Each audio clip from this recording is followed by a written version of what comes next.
Os irmãos aqui na gravação, sejam todos bem-vindos a mais uma reflexão da graça de Deus, a mais uma mensagem. Este é o tema, queridos: prosseguindo na medida de perfeição. Vamos tratar deste assunto com olhos iluminados, comparando e entendendo as coisas de Deus. Prosseguindo na medida de perfeição. Olha lá, Filipenses capítulo 3, versículo 14, diz assim: prossigo para o alvo, pelo prêmio da soberana vocação de Deus em Cristo Jesus. A primeira coisa que nós atentamos aqui, atenção aqui, ó. A primeira coisa que nós atentamos aqui é que Paulo falava de prosseguir para o alvo. Prosseguir para um alvo, ou seja, ter um objetivo, ter uma meta. Então Paulo, ele prosseguia para o alvo, e neste alvo tinha também um prêmio. Ou seja, a corrida de Paulo não era correr em vão, não era correr à toa, não era prosseguir, sabe, sem um objetivo pré-estabelecido.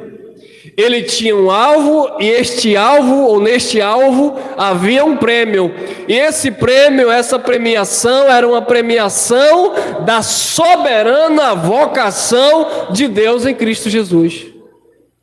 Prosseguir em graça, prosseguir em Cristo, prosseguir no Evangelho, é prosseguir dentro de uma vocação que é soberana de Deus em Cristo Jesus.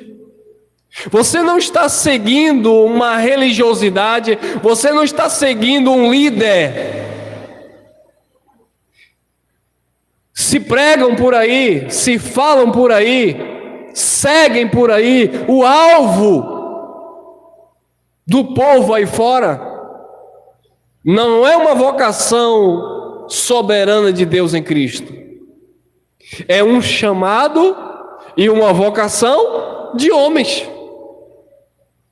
Porque a proposta vem do homem.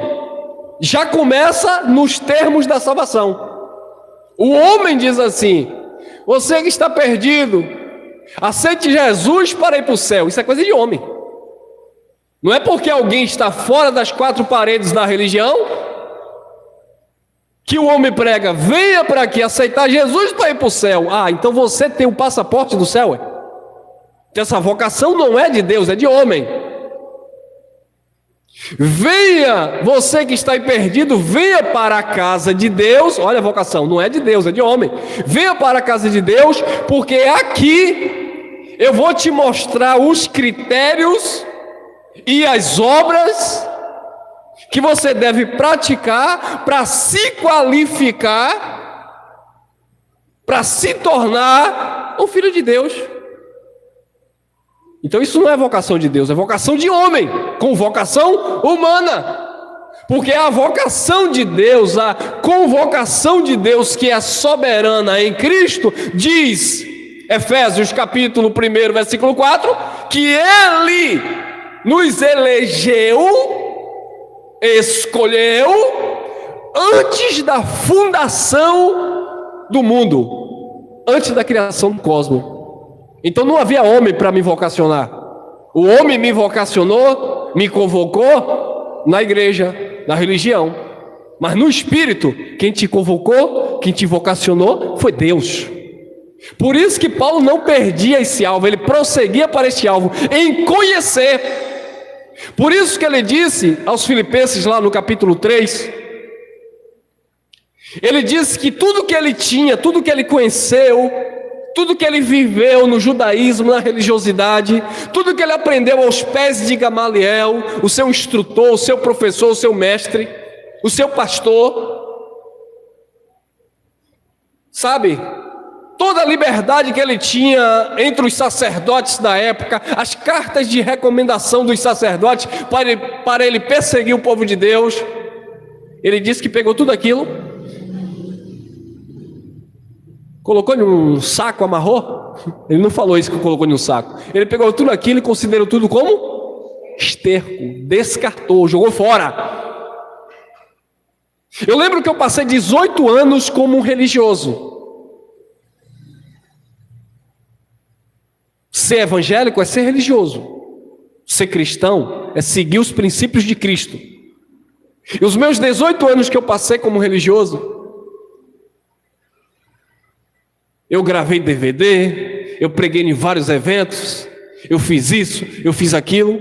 Aí depois eu peguei tudo isso, considerei tudo como esterco, para que eu pudesse hoje ganhar esse conhecimento da vocação soberana de Deus em Cristo Jesus.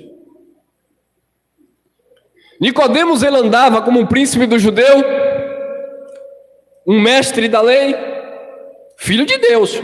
Não é que ele não era filho de Deus, ele era um filho de Deus. Ele reconhecia Cristo como Senhor. Ele disse: o que é que eu faço? Bom mestre, tu és vindo de Deus. Aí Jesus disse: você tem que nascer de novo, da água e do Espírito. Nicodemos não entendeu nada, porque religioso não entende nada. Religioso faz o que o pastor manda. É sacrifício de Isaac. Ué, mas Isaac não foi sacrificado? Deus proveu o sacrifício. É o sacrifício de Gideão. Ué, mas o sacrifício de Gideão foi feito no tempo de Gideão, por Gideão. Ah, mas é o jejum de Daniel. Mas Daniel fez o jejum quando ele estava na Babilônia. Não sou eu que tenho que fazer o jejum de Daniel. Mas o pastor mandou. Mas é as 7 voltas na muralha de Jericó. Mas o crente não pode pensar, o religioso, ele não pode argumentar: pastor, mas a muralha de Jericó não caiu? Depois da 7ª rodada? É, mas aqui faz de conta que a muralha levantou de novo, você vai rodar de novo até ela cair. Mas que muralha, pastor? Sei lá, irmão, a gente inventa alguma muralha ali. É a muralha do desemprego, é a muralha das drogas, é a muralha da... É alguma muralha, a gente cria uma muralha aí e fica dando volta aí até essa muralha cair. É como o irmão Cunha falou: mas cadê o fundamento? Não tem. Não tem. Por quê? Porque o alvo não é Cristo. A intenção, escute bem, alvo é uma coisa, a intenção é outra. A intenção até que é boa, até que é Cristo. Mas de intenções boas, a Bíblia está cheia. Lembra de Pedro? Quando Jesus disse: o que dizem que eu sou? Quem dizes que eu sou? Os homens? Aí os discípulos disseram: uns estão dizendo que tu és Jeremias, outros estão dizendo que tu és um dos antigos profetas. Aí Jesus: não, tudo bem, o que estão dizendo de mim, os de fora, não importa. O que estão falando? Estão falando que Jesus é um falso profeta. Diziam que Jesus era a seita, né? O líder da seita dos nazarenos. E não importa o que estão dizendo lá. Os judeus até hoje, a maioria dos judeus mesmo, lá em Israel hoje, a maioria dos judeus tem Jesus como um falso profeta. Tem outras religiões que tem Jesus como um profeta verdadeiro, mas menor do que Abraão. Tem outro Jesus que qualifica Jesus. Tem outros povos, outras pessoas, outras religiões que qualificam Jesus como um profeta, mas um profeta local de Israel. Jesus disse: eu não estou preocupado com o que eles estão pensando. Eu não tenho satisfação para dar para eles, não quero satisfação deles. Eu quero saber de vocês que andam comigo. O que é que vocês dizem? Quem diz vocês que eu sou? Aí Pedro vem e diz assim: tu és o Cristo. Olha que Pedro, ele é instruído ali pelo Pai, ele recebe uma revelação do Espírito, que ele não diz assim: tu és o Filho do homem, né? Não, tu és o Cristo, o Filho do Deus vivo, tu és o Messias, o ungido de Deus. Aí Jesus disse: não foi carne nem sangue que te revelou, não foi religião, porque carne, sangue e religiosidade não revela nada, mas foi o próprio Pai que te revelou. Aí Pedro ficou feliz, né? Porque o próprio Deus revelou. Aí passou o momento e Jesus disse: eu vou para Jerusalém, vou sofrer, vou morrer, e no 3º dia eu vou ressuscitar. E a carne tomou conta de Pedro. Pedro disse: de maneira nenhuma acontecerá isso contigo.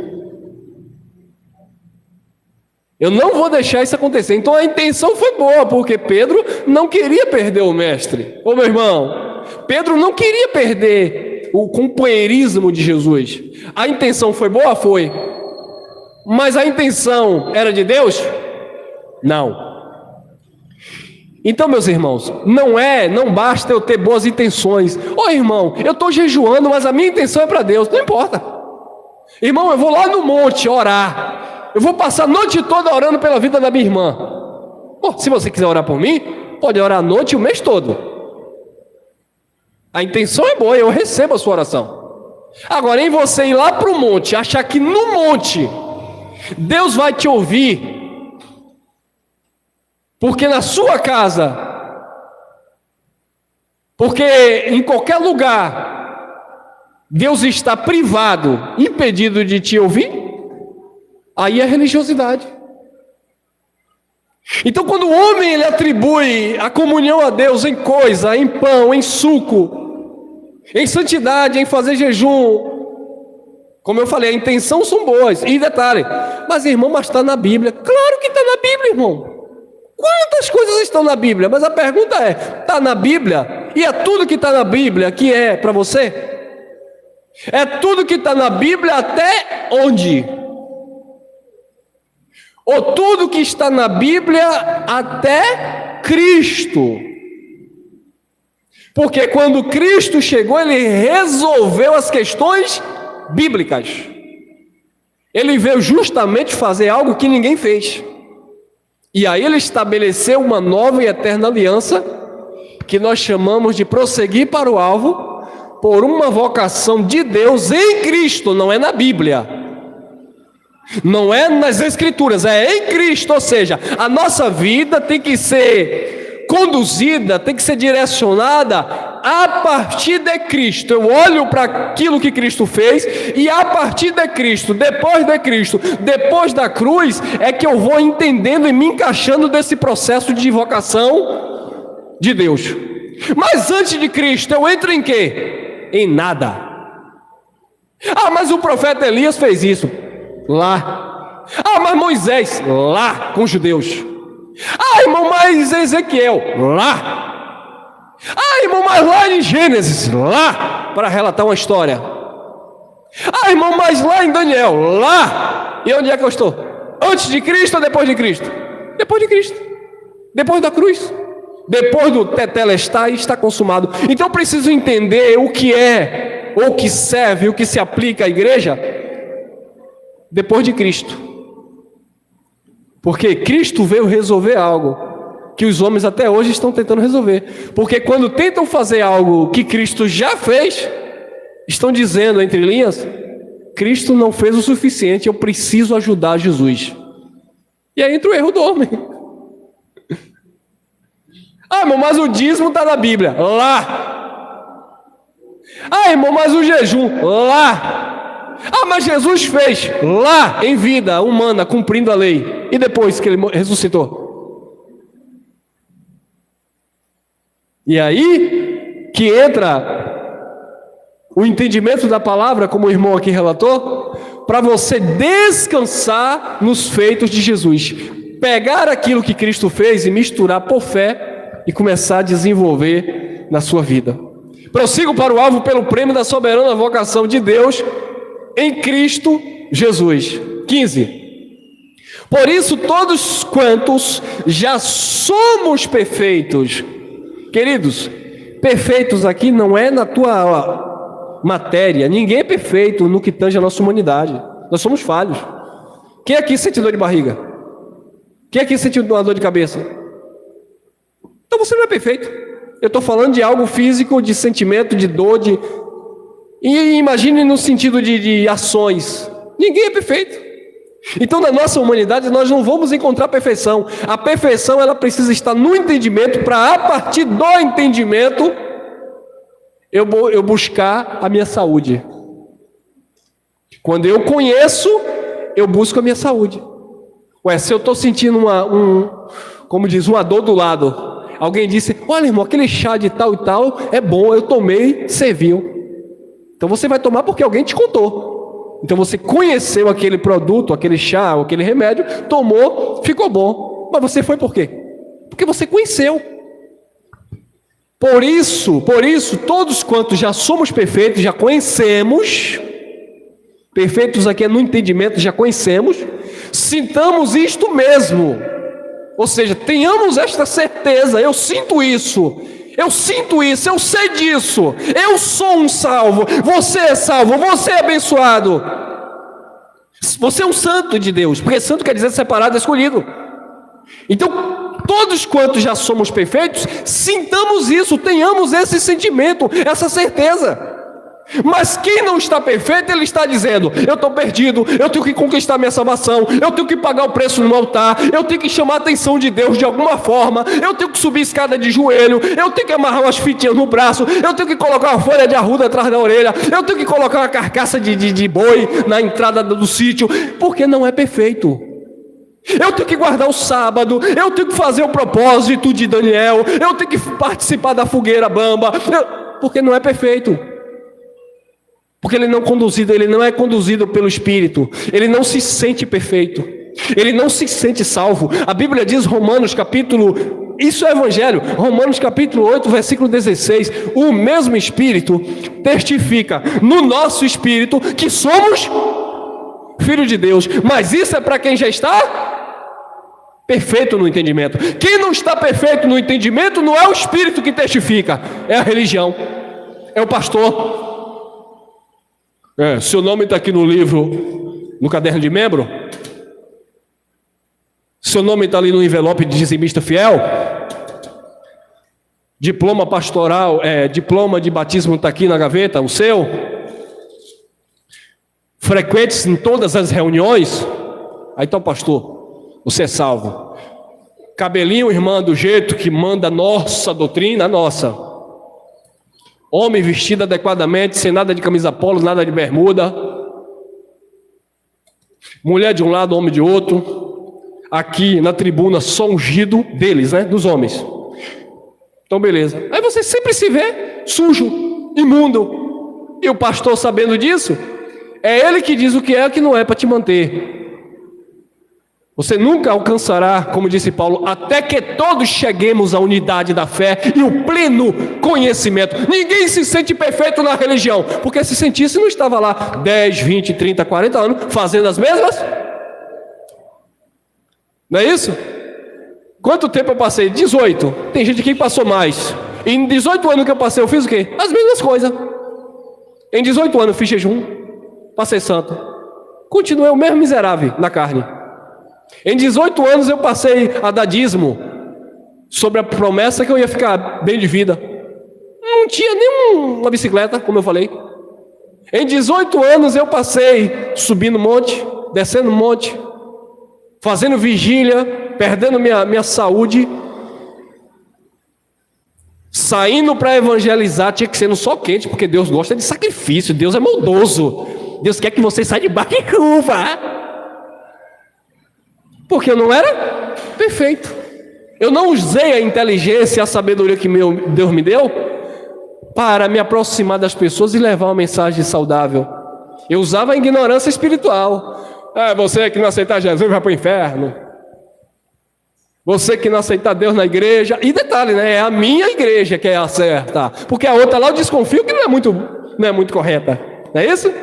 É a minha religião que salva. Porque a outra lá eu não sei, né, irmão? E tem gente que você vai falar do evangelho, eu confio no meu pastor. Por isso, porque não é perfeito. Por isso, todos quantos já somos perfeitos, sintamos isto mesmo. Tenhamos essa convicção. E se sentis alguma coisa diferente, de outra maneira, se você tem aquela duvidazinha, e é aqui que entra para os novos em graça. Meu irmão, eu estou sentindo uma coisa diferente. Você está falando de perfeição, mas tem coisa que eu não estou entendendo ainda, não entrou ainda na minha... Sabe, na minha cabeça. Se você está sentindo aí alguma coisa diferente, se sentis alguma coisa de outra maneira, também Deus vos revelará. Mas Deus só vai revelar se você tiver um alvo, um foco. Eu vou fazer autoescola. Ih, rapaz, vou desistir, isso não é para mim não. Cadê o alvo? Cadê o foco? Minha tia, se estiver me ouvindo aqui, se ouvir essa mensagem, vou comprar um carro. Pá! Tinha condição, pagou, comprou um carro. Vou aprender. Subiu no meu filho. Pá! Meu sobrinho falou com outro irmão, venda o carro, não quero conta com o carro. Porque não tem Foco, alvo. Se eu tenho um alvo, se eu tenho uma soberana vocação, eu quero. Eu estou com sede, eu estou com fome, eu quero aprender, eu quero mais. Está o pastor pregando e está eu ali com a bodega do olho, ó. Está o pastor falando uma coisa, lá está eu lá no Google, no Titia, o sentido da palavra, no original. Peraí, é isso mesmo? Porque eu tenho sede, eu tenho fome. Mas não, vocês são. Abre a Bíblia aí, como diz o irmão. Aonde? Está entre Gênesis e Apocalipse. O irmão vai encontrar 8 meses depois. Tem que ter alvo, porque quando você tem alvo, mesmo se você sentir alguma coisa diferente, não entendeu, não está entendendo, Deus vai te revelar. Porque Deus está vendo que você está em busca. Deus não está vendo você relaxado que o pastor fala: amém, igreja, o Senhor colocou no meu coração hoje um propósito para nós fazermos. E o Espírito Santo me disse assim: fala, minha igreja. Antes do pseudo pastor terminar a igreja: amém, pastor. Não sabe se Deus disse nada. Deus não falou nada, mas o homem disse que Deus falou e o povo acreditou. Não é para você acreditar no que eu estou falando, é para você examinar como estamos falando, no que estamos falando, de que estamos tratando, para Deus te revelar.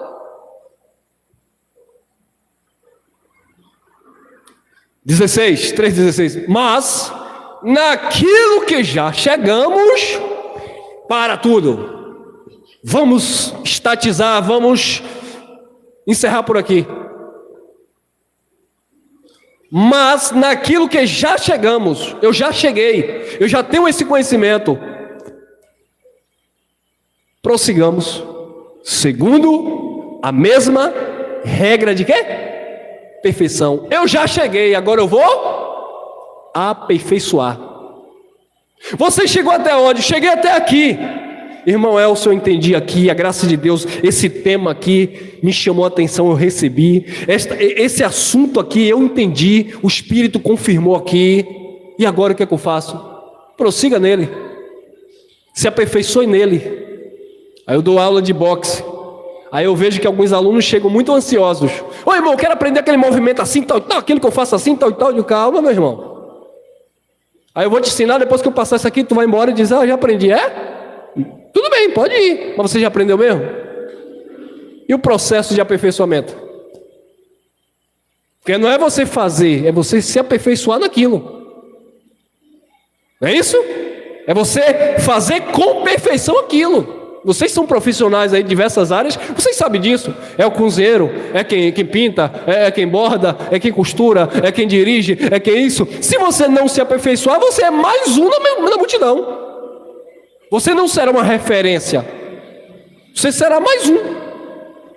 Então, mas naquilo que já chegamos, prossigamos segundo a mesma regra de perfeição. Ou seja, eu vou prosseguir e me aperfeiçoar nisso aqui.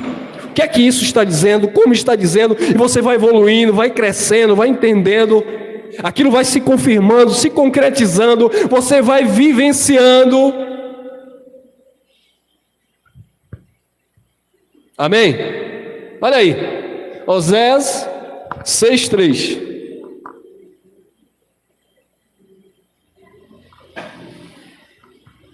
Oséias 6:3. Então, conheçamos e prossigamos em conhecer ao Senhor. Eu vou ler o restante do texto, mas eu queria frisar isso aqui.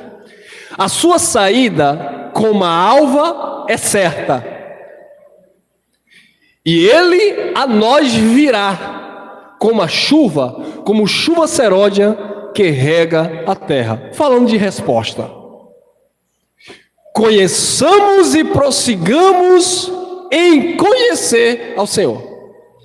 Oséias 6:3. Oséias 4:6. O mesmo profeta disse, pelo Espírito: o meu povo é destruído por falta de... Oséias 6:3. Conheçamos e prossigamos em conhecer o Senhor. Oséias 4:6. O meu povo é destruído por falta de conhecimento. Não é outro povo. Não é uma outra religião. É o povo de Deus que estava sendo destruído por falta de conhecimento, porque até tinha um certo conhecimento, mas não prosseguia no conhecimento. Conheçamos e prossigamos em conhecer ao Senhor. Esse é o chamado, prosseguir em conhecer ao Senhor, manter esta relação, ou este relacionamento com Deus, não com a religião, não com a igreja evangélica, com a igreja isso, não com as obras, porque eu pago, porque eu... Não, é com Deus. Colossenses capítulo 1, versículo 28. Aqui anunciamos, admoestando a todo homem e ensinando. Olha lá, ensinar, irmão. O povo precisa passar ou estar na escola do Espírito. Não é da escola teológica, não. Eu fui de um ministério que, para ser pastor lá, tinha que ter o diploma pastoral, tinha que fazer faculdade, ter o diploma pastoral para exercer. E o que eu percebi ali é o seguinte, que a vocação ali não era soberana, não era de Deus, era do homem. Jesus exigiu de Paulo um diploma de segundo grau, ou de Pedro? Jesus exigiu de Pedro um diploma de segundo grau? Jesus exigiu de Mateus, de João, não. Simplesmente, como a vocação era celestial, ele olhou e disse: tu segue-me. Mas a religião não, precisa de um diploma. Paulo não precisou de um diploma. Paulo precisou de uma vocação celestial. Queridos, nós fomos chamados por Deus e não pelos homens. Então, a quem anunciamos, admoestando a todo homem, ensinando a todo homem toda a sabedoria, para que apresentemos todo homem perfeito em quem? Em Jesus Cristo. Você só pode estar perfeito se estiver nele. Se estiver na carne ou na religiosidade, você não está perfeito. Não existe perfeição em tempo de religião. Eu tenho uma frase que eu falo aqui algumas vezes: na graça ninguém assina carteira de membro. Um irmão conversando comigo, recebeu a mensagem da graça, ele disse assim para mim, foram vários já, mas eu estou lembrando aqui de dois, que eu não vou dar nome. O irmão perguntou assim: como lhe chamam lá no ministério? Lhe chamam de pastor? Eu falei: algumas pessoas me chamam de pastor, outros me chamam de irmão. Ele: não, mas... Eu falei: não, irmão, não existe uma regra, porque nós entendemos que isso não é um título, isso não é um cargo, é um reconhecimento de um dom, de uma capacidade que Deus deu a alguém para fazer algo em prol da edificação do corpo. Só isso. Não é porque tem que ter, irmão, tem que ter ali, tem que ser assim, assado. Eu falei que exatamente. Só que essas organizações aí, essas exigências aí, são coisas de homem. Não tem nada a ver com o Espírito Santo. Não tem nada a ver com Deus, porque você tem que estar perfeito nele. Não é no homem, não é no tempo de religião, não é porque eu tenho 30 anos, não é porque eu já li a Bíblia 50 vezes. Você pode ter lido 100 vezes, mas entendeu?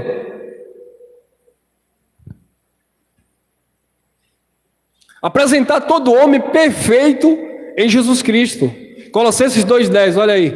E estais perfeitos nele, que é a cabeça de todo principado e potestade. A primeira coisa que nós vemos que o povo não está perfeito nele é quando pega aqui principado e potestade e diz que isso aqui é o capeta.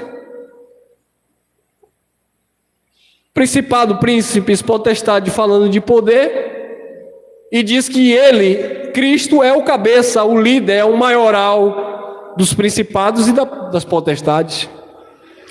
Então, se principado e potestades aqui são seres espirituais maldosos, Cristo é o cabeça dele. E aí? Como é que fica aí? Como é que resolve? E Colossenses capítulo 2, eu não coloquei aqui, mas no versículo 15, diz que ele expôs publicamente os principados e as potestades da cruz. Ou seja, aqueles que eram contra os poderes, os governos religiosos, políticos da época, que eram adversários de Cristo contra o Evangelho, Jesus expôs todos eles, desmascarou todos eles e aperfeiçoou um povo para sempre. Filipenses 2,12, olha aí. De sorte que, meus amados irmãos, assim como sempre obedecestes, não só na minha presença. Os filipenses não obedeciam ao Evangelho porque o apóstolo Paulo estava ali. Os filipenses não obedeciam ao Evangelho porque o pastor Paulo estava ali pregando. Os filipenses obedeciam ao Evangelho na ausência de Paulo, porque eles estavam aperfeiçoados em Cristo e não em Paulo. Os filipenses obedeciam ao Evangelho porque Paulo conduzia aquelas pessoas a Cristo, para quando Paulo não estivesse presente, aquele povo tivesse uma segurança, não no pastor Paulo, mas no Senhor Jesus. Ensinar o povo a depender de minha religião, ensinar o povo a depender de Deus é Evangelho. Ensinar o povo a depender da minha oração é religião. Ensinar o povo que o véu se rasgou e que as suas orações são ouvidas diante de Deus é Evangelho. Ensinar o povo para vir para a minha igreja, para a casa de Deus é religião. Ensinar o povo que nós somos o templo de Deus e que o Espírito habita em você é Evangelho. Isso é estar perfeito no entendimento, é estar salvo na tua alma, é estar no descanso, coisa que Mateus 11:28 eles não tinham. Aí Jesus dizia: vinde a mim, vós que estáis cansado, oprimido e sobrecarregado, que eu vos... Presta atenção, Mateus 11:28, Jesus dizia: vinde a mim, venha para mim, vocês que estão cansados, oprimidos, sobrecarregados, e eu vos aliviarei. Cansado e oprimidos e sobrecarregados. Por quem? A religião diz: pelo diabo. Você que está aí cansado, que o diabo te joga para lá, te joga para cá, não é isso? Você que está aí oprimido na tua mente, porque os demônios estão aí trabalhando na tua consciência, você está aí perturbado. Você que está aí sobrecarregado, sabe que não aguenta, tal, venha, aleluia, venha para a igreja, aceite Jesus, que o diabo, que o demônio vai largar isso. Não, filho, tem nada com diabo e demônio, quer ver? Vinde a mim, vós que estáis cansado, oprimido, sobrecarregado. Mateus 11:28. Agora olha Mateus 23. Cuidado, disse Jesus, com os escribas e os fariseus, que se assentam na cadeira de Moisés, os doutores da lei, e põe sobre vocês um jugo que nem eles mesmos podem. E jugo traz o quê? Peso, fadiga, opressão. Era assim que nós estávamos na religião. Tem que fazer, tem que ir, tem que oprimido, sobrecarregado. Era assim que os discípulos, os judeus estavam, quando eles estavam debaixo do farisaísmo, dos mandamentos dos sacerdotes, do jugo da lei. Aí Jesus disse: aprendei de mim, que sou manso e humilde de coração, e aí vocês vão achar descanso para as vossas almas. Eu estava ontem treinando um moço, um rapazinho que treina comigo, sexta-feira, e ele conversava comigo, ele disse: irmão, e eu estou ali dando umas aulas de boxe ao mesmo tempo falando do evangelho, e ele disse: irmão, eu fui de um lugar que eu tive que sair porque lá eu era oprimido, tinha que bater cartão, tinha que fazer tudo lá que o homem mandava, porque senão ele começava a dizer que estava todo mundo desviado.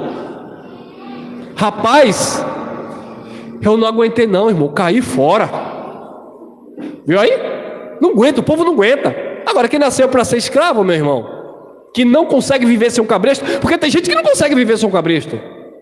Por isso que você vai ver muita gente, falar igual o legalista agora, por isso que você vai ver muita gente desviada em graça, usando a liberdade da graça para viver uma vida na podridão, na mentira, no engano. Porque no sistema tinha o cabresto de Deus de um lado e o cabresto do diabo do outro. Ué, se você sair, o diabo te pega. E se o diabo não te pegar, Deus te larga. Mas viver Cristo, viver a saúde do Evangelho, das Boas Novas, mas não tem um cabresto, né, irmão? Então, é não saber viver com a liberdade, irmão. É como contaram para nós, cuidado que manga com leite mata. Eu ficava louco para comer manga, mas se eu comesse manga, tinha leite, mas tinha que esperar mais ou menos 3 horas, porque diziam que manga com leite matava. Aí você descobriu que manga com leite não mata. Aí vocês sabem de um agora, eu vou chupar agora umas 18 mangas, eu vou beber 1 litro de leite. Tu vai dar uma dor de barriga, tu pode até morrer. É porque tu sabe que não mata, que tu vai se matar tomando? É isso? Então não é porque não faz mal que eu vou abusar, irmão. Não, tudo bem, não faz mal, não me condena, mas eu não vou abusar da liberdade. Tudo é lícito, mas nem tudo convém. E aqui o que nós aprendemos é que aquele povo não dependia de um líder, de um pastor, de uma religião, para conduzir na verdade e no temor de Deus. De sorte que, meus amados irmãos, assim como sempre obedecestes, não só na minha presença, mas muito mais, isso é lindo, irmão, muito mais muito mais agora na minha ausência. Assim também operai. Operar é prosseguir, né? Operai a vossa salvação com temor e tremor. Executar a salvação com temor e tremor. Muito mais na ausência de Paulo. Sabe aquele bom funcionário? O bom funcionário não é aquele que o patrão está assim, ó, e ele está lá. Quem já viu isso? Às vezes eu coloco o carro para lavar, aí eu fico assim, né? Aí tá o camarada. Aí eu dou as costas. Quando você dá as costas, tá o camarada. Tá pronto?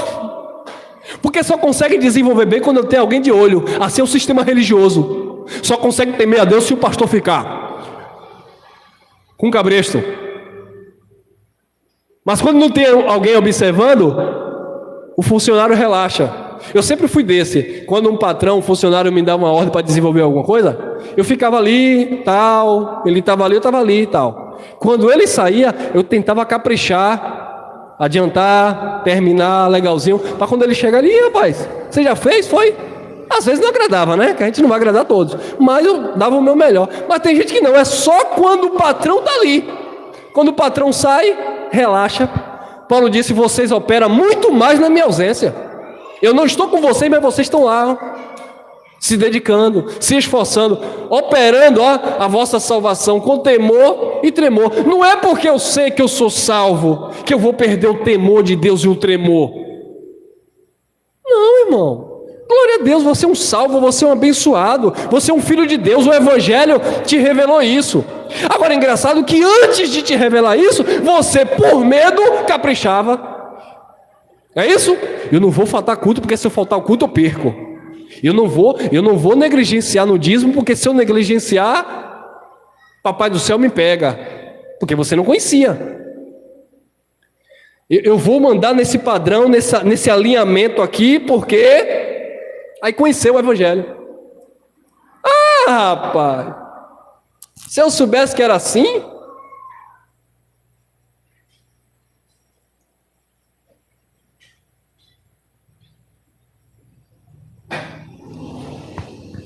não é que você vai perder aquilo que Deus te deu de graça. Salvação não se perde, salvação eterna é eterna. Os dons e a vocação de Deus são irrevogáveis. Você não vai perder a salvação eterna. O que você não pode perder é o temor e o tremor a Deus. Salvação você não perde, é eterna, Ele te deu. Agora, você não pode perder o temor e o tremor para operar, exercitar essa salvação que já existe em você. Porque se você não temer a Deus, não ter temor de Deus, quem vai colher não é Deus, é você mesmo. Quem vai se prejudicar é você mesmo. Porque quando você não teme, naturalmente você mete os pés pelas mãos. Você erra. O ser humano ele já é falho em si. Se ele não temer a Deus, ele faz besteira, irmão. Quantas vezes você já passou por situação, me deu vontade de pegar aquela peça e... Mas você temia Deus. Eu lembro que por causa de um engano na minha juventude, uma situação mal resolvida, o camarada pegou um punhal, daquele punhal de Rambo. Quem já assistiu aquele filme de Rambo? Pegou um punhal desse tamanho assim, ó, e tentou me partir em banda. Por causa de um mal entendido, de uma calúnia, de um engano. Foi o que, irmão? Me conta.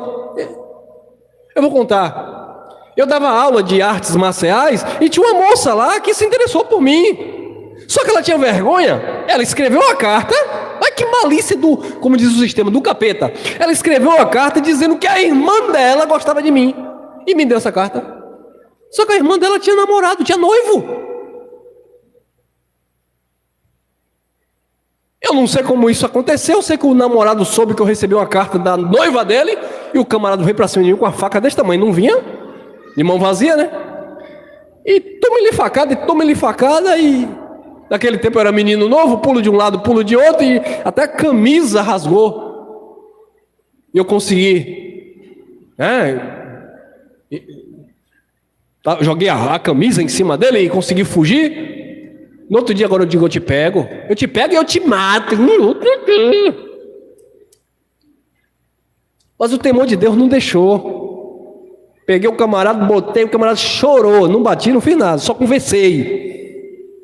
Tenta descobrir, você quase tira a minha vida, rapaz. Por um engano, olha aqui como foi. Traga todo mundo, testemunha, foi assim, foi. Tudo foi esclarecido. Agora eu falei uma coisa para ele. Falei, se tu estiver me ouvindo aqui, tu sabe disso. Falei, olha, quando eu passar por você na rua, nunca mais olhe para minha cara. Não olhe para mim. Se eu passar por um lado, atravessa, vai para o outro. E ele obedeceu. Morávamos na mesma cidade, ele via por um lado, quando ele me via, ele atravessava. Não quis conta.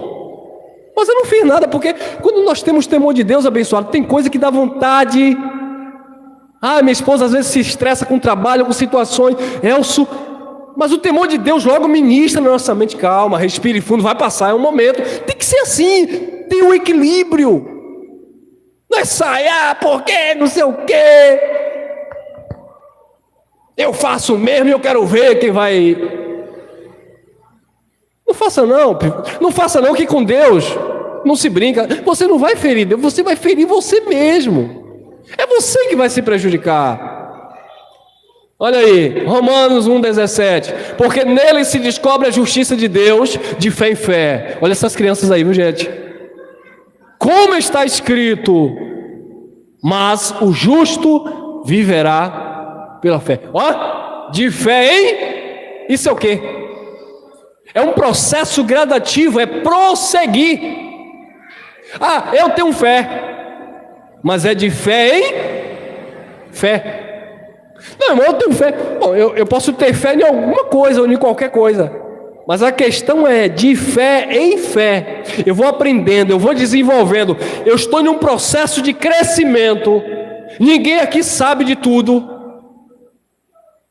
Quando nós pregamos aqui, que algumas pessoas assistem e dizem assim: esse pessoal aí que prega a graça acha que é dono da verdade. Quem pensa desta forma é mais um carnal.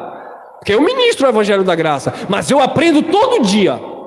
Todo dia eu aprendo. Eu aprendo com quem prega a graça. Eu aprendo com quem tem uma dúvida, envia para mim pelo WhatsApp, que me instiga a estudar e desenvolver aquele tema. Eu aprendo quando alguém me corrige, porque eu falei algo sem sentido. Então estamos aprendendo, evoluindo sempre, de fé em fé. É por isso que talvez você encontre mensagem aqui no canal que a gente pregou há 2 anos atrás e hoje a gente já melhorou. Mas o irmão há 2 anos atrás falou diferente. Claro, porque eu estava aprendendo. Uma criança, ela já nasce e começa a falar tudo certinho? Não.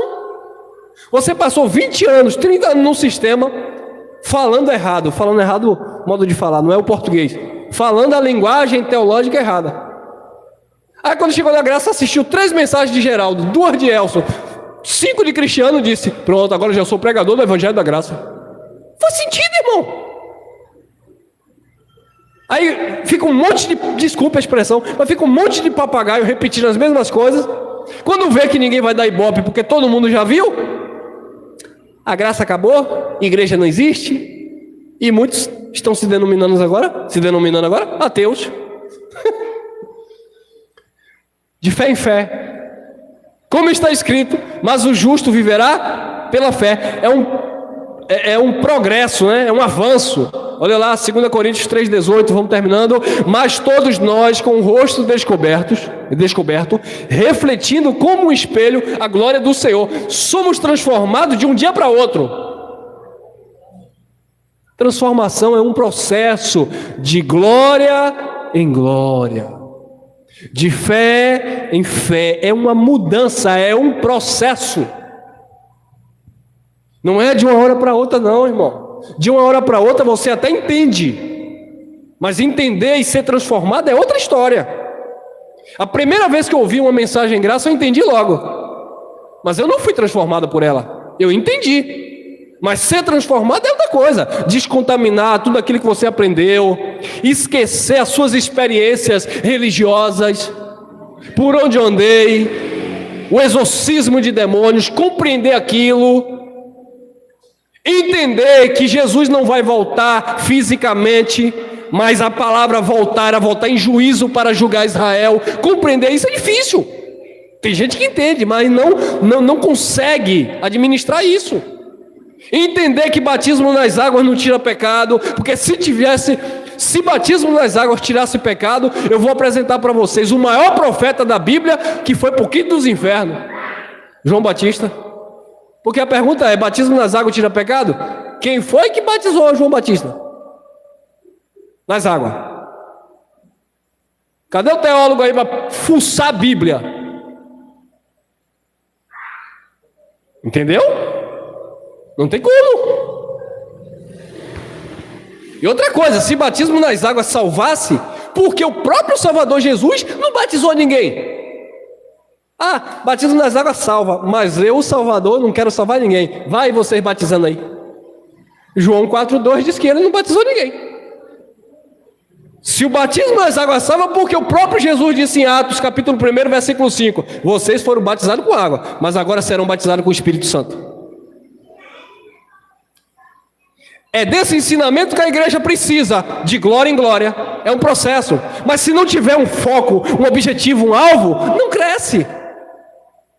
Ah, nada, o irmão falou isso, eu não quero conta mais com esse irmão. Não é com o irmão, é com a doutrina, é com o ensinamento. É ouvir para entender. Amém? Transformados de glória em glória na mesma imagem, como pelo Espírito do Senhor. Só o Espírito do Senhor pode trazer esta transformação. Ele disse: eu vou para o Pai, envio o Espírito, e o Espírito vai conduzir vocês em toda a verdade.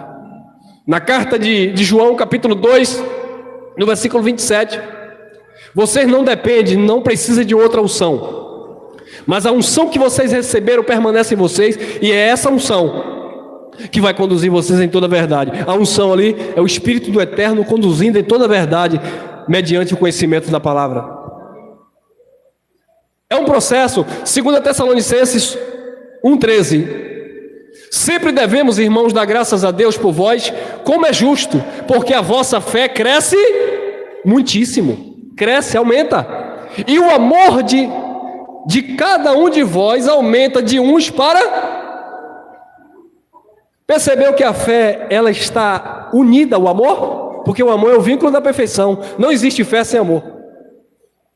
Eu tenho fé, eu oro e eu faço o carro subir ali e aparecer ali no pé de jaqueira. Eu tenho fé que eu oro e transporto montes, disse Paulo. Eu tenho fé, Jesus de Nazaré, melhor dizendo, eu tenho fé que eu oro e tal e tal. Não. Se não houver amor, disse Paulo, nada adianta. Então a fé, ela trabalha unida ao amor. Por isso que Jesus disse, por boca de Paulo, o Espírito falou que o amor é o vínculo da perfeição. Crescer de fé em fé. A vossa fé cresce muitíssimo. 1 Timóteo 4:15. Medita estas coisas. É para você meditar nisso que nós estávamos falando. Resumindo aqui. Medita estas coisas. Ocupa-te nelas. Ocupar está falando de quê, irmão? Ocupar está falando de prioridade, irmão. É como eu conversava com o irmão Luiz. Não é que falta tempo, falta prioridade. Porque quem tem prioridade estabelece o tempo. Ou se organiza no tempo. Eclesiastes capítulo 3 diz que há tempo para todas as coisas. Então há tempo para todas as coisas. Agora o que falta da minha parte é prioridades. Aí eu vou priorizar. Isso aqui eu tenho que priorizar. Isso aqui eu tenho que priorizar. Isso aqui eu tenho que priorizar. Medita nestas coisas. Ocupa-te. Você precisa se ocupar nisso aqui. Quando você se ocupa nisso aqui, não haverá espaço para isso aqui. Porque você já está ocupado. Alguém que está ocupado, fulano, me ajude aqui, ou faça alguma coisa aqui. Irmão, eu estou ocupado agora. Espero eu desocupar aqui, porque eu já estou ocupado. Não é isso? Eu lembro, eu sempre deixei claro isso. Quando eu estiver no meu momento lá, fazendo a meditação, geralmente eu encosto a porta do quarto, eu vou para um lugar mais sossegado. Se alguém me chamar aí, manda esperar um pouquinho. Se não for nada de extrema urgência, aguenta um pouquinho. Depois eu vou. Porque senão você não se ocupa, não desenvolve. Você está fazendo um cursinho, está estudando para prestar vestibular, para concorrer a alguma coisa. Você vai querer distração? Você gosta daquele filme? Depois eu assisto. Você quer pegar a praia, o sol está bonito, outro dia eu vou. Porque você tem uma prioridade, você está se ocupando daquilo. Paulo disse para Timóteo, seu filho na fé, medita estas coisas, ocupa-te nelas. Você sabe que Paulo era filho de um grego, né? A mãe era judia e o pai de Paulo era grego. E a Grécia, ele tem essas coisas de cultuar o físico, né? Sempre foi da Grécia antiga. Eu não sei se Timóteo gostava de pegar muito peso e malhar. O que foi que Paulo falou para Timóteo? O exercício corporal para pouco aproveita, mas a graça, a piedade para tudo é proveitosa.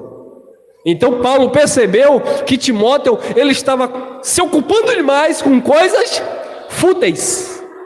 Aí Paulo disse: Timóteo, o exercício corporal para pouco aproveita. Não é que não aproveita, aproveita para pouco, mas a piedade para tudo é proveitosa. Então ocupa-te nessas coisas, para que o teu progresso, o teu avanço seja manifesto a todos. Todo mundo vai olhar para você e vai dizer: rapaz, ele está crescendo, ele está avançando. E queridos, isso aqui eu não estou falando apenas no âmbito da nossa salvação na mente, no âmbito espiritual. Eu estou falando em todos os aspectos. O teu progresso, a tua dedicação é que vai dar bons frutos. Fez um investimento, vá. Só se não for mesmo para não dar certo. Mas coloca toda a tua vida, a tua dedicação ali. Porque o teu progresso, a tua dedicação é que vai realmente dizer: não, você chegou lá, você se esforçou. É como eu brinco com meu irmão. Me perdoe, meu irmão, se você ver esse vídeo aqui, mas vou falar. E já passou também, foi uma fase. Meu irmão de carne e sangue, Everton. Vou surfar, comprou uma prancha. Everton não sabe nem nadar direito. Comprou uma prancha, pendurou no quarto, uma prancha de surf. Por que tu quer uma prancha, mãe? Eu vou surfar. Tá lá a prancha. Vou tocar baixo. Me desculpe, não vou falar. O baixo tá pegando teia de aranha. Vou tocar baixo. Não toca. Vou comprar um som para evento. Fez um investimento. Pegou um dinheiro, comprou um monte de caixa de som. Não fez evento. Porque não é a vocação dele fazer evento. Você, cabeleireiro profissional, e pagou curso caro e tal, e tesoura, e comprou bancada, e comprou isso. Acho que só cortou meu cabelo. Falei: filho, tu tem que decidir o que tu quer da vida. Aí, graças a Deus, tomou rumo, Hoje sabe o que é que faz, o que é... Mas você fica assim, vou fazer isso, vou fazer aquilo. E você acaba se perdendo. Vai fazer o quê? Faça bem feito. Sede fiel no pouco, que sobre o muito eu te colocarei. Eu vou me meter em fazer uma coisa que eu já sinto em mim, que eu não fui chamado para fazer. Eu estou querendo fazer, né? Mas na verdade eu já estou desanimado antes de começar a fazer. Não flui, irmão. Às vezes a necessidade te coloca dentro de uma situação que por um tempo é necessário você realmente, usufruir daquilo, mas você já está ali, é por enquanto, eu tenho outro projeto, eu tenho outro sonho, aqui é só um cala-boca, é só para resolver uma situação, mas eu vou sair disso, eu vou para, tudo bem, mas não, vou ali, vou aqui, vou cá, e venho, não, irmão, inconstante, medita estas coisas, ocupa-te nelas, para que o teu progresso seja manifesto a todos. Todos verão. Timóteo 4,16. Tem cuidado de ti mesmo e da doutrina. Persevera nestas coisas, na doutrina. Agora olha que interessante. Porque fazendo isto, perseverando na doutrina, te o quê? A pergunta é, se salvação é eterna aí, se salvação aí é eterna, então Timóteo é o que se salvava? E cadê Cristo o Salvador? Então Elcio se salva, o irmão Cunha se salva. É o irmão Cunha que escolhe se vai para o céu ou se vai para o inferno da religião. Não, porque não era Timóteo que se salvava eternamente. Salvação aqui é dentro desse contexto que nós estamos falando, de um conhecimento para aplicar a vida em Cristo, amém? Porque fazendo isto te salvarás tanto a ti mesmo como aos que te ouvem. E é isso que nós estamos fazendo. Eu estou salvando a minha alma, a minha mente das perturbações, das inclinações, das paixões, e eu estou salvando também a mente daquele que me ouve e pega esta palavra e aplica na sua vida como uma regra de fé. Acabou, gente? Assim, 1,13, 2 Timóteo 1,13. Conserva o modelo das sãs palavras que de mim tens ouvido, na fé e no amor que há em Cristo Jesus. Fé e amor que há em Cristo Jesus. 14. Guarda o bom depósito pelo Espírito Santo que habita em nós. Guarda. É seu. Deus te deu. Guarda o que Deus te deu. Priorize, valorize aquilo que Deus te deu. Não foi o homem, não foi o pastor que te deu, foi Deus. As pessoas hoje guardam versículo bíblico no para-brisa do carro, guardam um envelope de Israel, guardam a terra que disseram que veio lá da Terra Santa, guardam uma fita de Bonfim, guardam uma cruz, mas não guardam a palavra. Não guarda o evangelho no coração, na mente.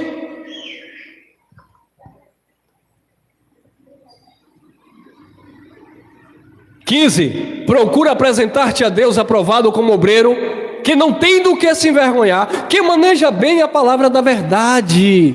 Maneja bem a palavra da verdade, porque está crescendo, aprendendo, desenvolvendo.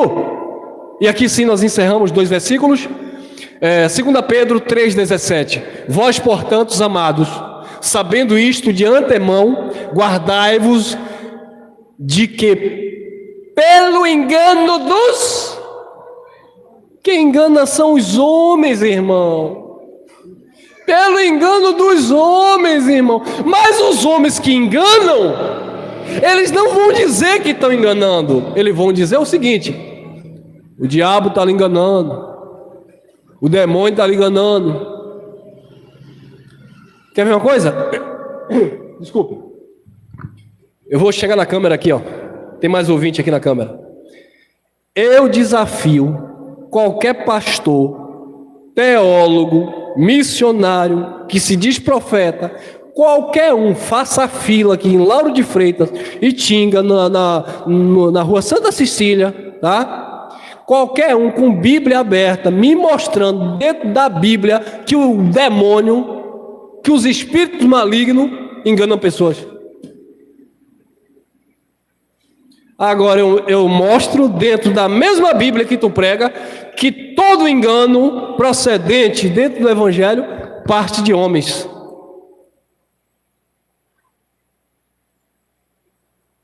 Entendeu, abençoado? Ah, irmão, isso aí também é porque o irmão...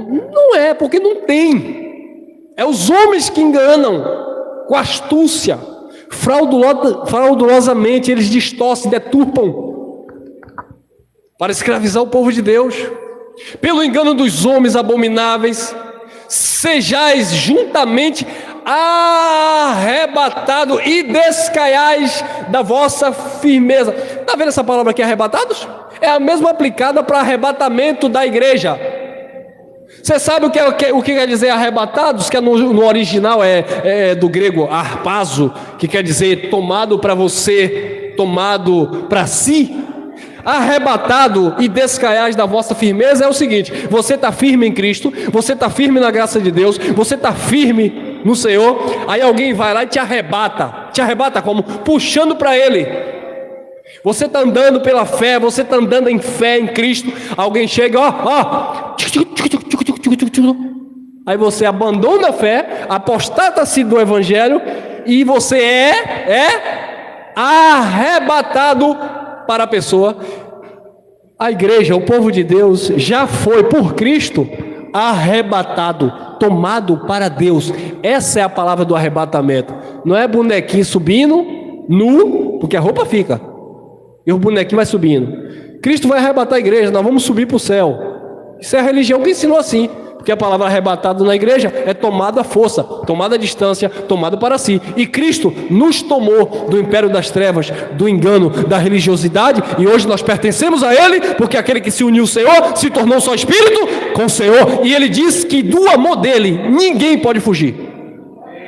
Nada nos arrebatará, nos afastará, nos tirará, tudo com A, do seu amor. Porque estamos presos, ligados nele. Amém? Mas para isso tem que crescer. Olha aí, ó. Antes crescei na graça e no conhecimento do nosso Senhor e Salvador Jesus Cristo. A Ele seja dada a glória, assim agora no tempo de Pedro, como no dia da eternidade ou para todos sempre. Amém. Graça e paz.